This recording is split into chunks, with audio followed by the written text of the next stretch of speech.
السلام عليكم ورحمة الله تعالى وبركاته الإخوان، اش اخباركم؟ كل شيء مزيان؟ الصحة مزيان؟ اليوم ان شاء الله نشارك معكم النتائج ديال تقليم الأشجار بالطريقة الصحيحة، وهذه هي النتائج الإخوان. لأن في أيام التقليم كانوا شي تعاليق، وإلا بغيتو ترجعوا للفيديوهات يقول لك لا، التقليم ماشي هو هذاك، وانتم تشوفوا النتائج ديال التقليم الإخوان. لأن شحال من واحد في التعاليق تيظنوه الناس بأنه صادق، يعني هو خاصو غير يهضر الإخوان وما عندوش تجربة. حنا سنعطيكم النتائج وبالدليل وبالبرهان الإخوان. هذه هي الشجرة ديالنا، ها هي كيما تشوفوا الإخوان. هذا هو الشكل الرئيسي ديالها، طالعة تفرعات الإخوان من الوسط، تفتحات الشجرة لهاد الجهة ولهاد الجهة، وكيما تتشوفوا تينوضوا هاد لي بورج ها هما. يعني ما تقيسهمش دابا، لأن إلا قصتهم تضرب الشمس في الجذع الرئيسي للأعمدة الداخلانية تتحرق، وهذا الشيء تينقص من يعني من مرور الماء الكافي للأغصان اللي بعيدة عن الجذع. وبهذه الطريقة خليناهم تيبقاو مظلين الإخوان، ما عدا إذا كانوا كتار بزاف نقلوا منهم. وكيف ما تشوفوا الإخوان، هذه هي النتائج ديال هذه العملية الصحيحة ديال تقليم الأشجار. راه مازال الإخوان غادي نقصوا هاد الغلة، يعني راه ما غاديش تبقى كاملة، يعني غادي نحاولوا نقصوها، يعني ما نخليوش هادشي كله الإخوان، لأنه بزاف على الشجرة وغادي الأغصان غادي يطيحوا الإخوان. كيف ما تشوفوا الإخوان هنا، هذه شجرة الخوخ الإخوان. نشوفوا الشجرة الأخرى الإخوان، اللي باش تكونوا مأكدين الإخوان، راه مازال تتولد الإخوان. ها نتوما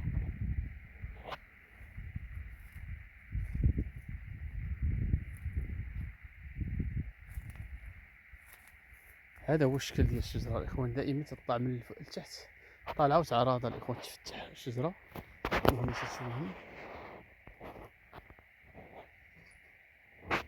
عندنا الفيديوهات الإخوان ديال تقليم شجرة الخوخ ديال المشماش الإخوان، كاملين هاد الفيديوهات كاينين، وحتى الشجرة تتنقص راسها الإخوان. ها انتم شتوها الشجرة تتنقص راسها، يعني لا داعي باش تنقص منها. وبالنسبة لشجرة المشماش الإخوان، هي هذه الشجرة من التحت، يعني شجرة كبيرة، هذه راه شجرة كبيرة. شوف الأغصان، إذا كانوا الأغصان الإخوان حمرين يعرف أن الشجرة طالعة راه شبعانة ما كانت واقفة، راه واقفة خاصة. هذه هي الغلة الإخوان ديال المشماش.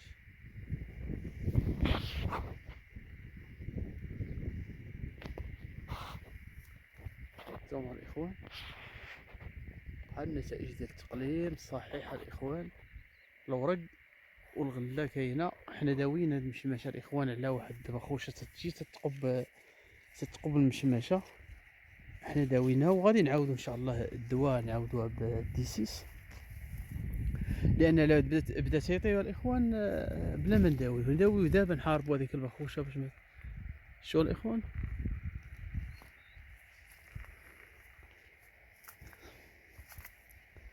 دابا خاصنا دائما نحاربو هذيك الدبانة اللي تجي وتتقب المشماشة، تتقب هاد المشماشة هنايا بلاتي صغروا الصورة، تتقب المشماشة هنايا وتتبيض فيها لداخل، وهذيك البيضات تولي دودة وتتخرج في الغلة وتتفسد لينا المنتوج الإخوان، وتيضيع لينا بزاف ديال المنتوج.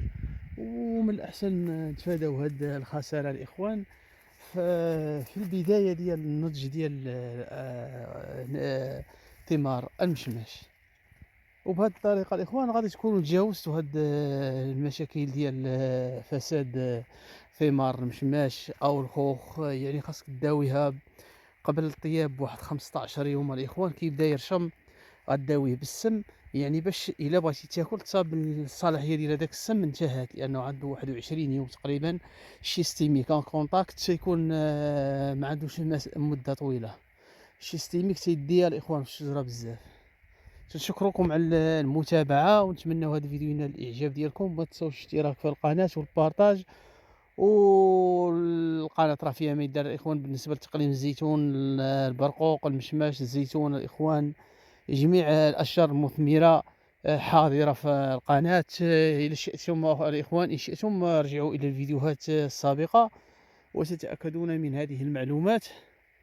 يعني كذلك تقليم شجرة الرمان بالطريقة الصحيحة الإخوان.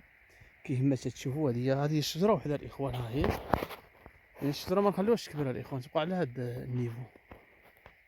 هاي هذاك لي بورجو راه طالع الإخوان، تنحيدو هذا العود الأحمر. كنقولوا ليه العود الأحمر راه يحيد العام الجاي إن شاء الله.